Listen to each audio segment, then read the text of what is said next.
A second thing that's happened is that class or education has split America's white majority.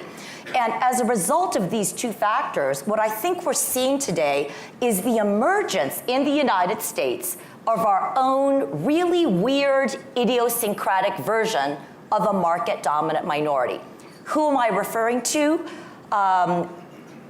Coastal elites.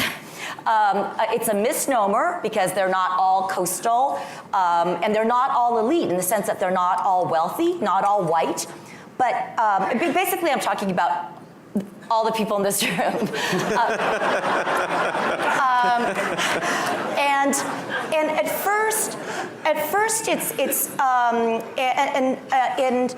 it's very idiosyncratic because of course coastal elites are not a single ethnic minority. They're not like Sunnis or they're not like Chinese. But if you think about it, the parallels are very striking. Wealth is overwhelmingly concentrated on the coasts in this country, whether it's Wall Street or Silicon Valley or Hollywood or the mainstream media. Coastal elites are not an ethnic group, but we are an extremely insular group. We intermarry and interact almost exclusively among ourselves.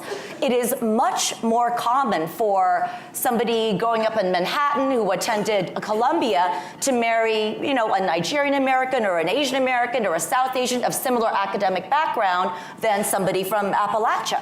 And in fact, I've been saying that the divide between these two white tribes almost is so deep and acrimonious now. I mean, there's so little interaction between these sort of the coastal, more urban, more multicultural whites and the group that JD is intimately familiar with, call it rural, working class, Southern, that divide is so deep now that it's almost like what we would call what social scientists would define as an ethnic divide. So the 2016 election, from this point of view, makes complete sense.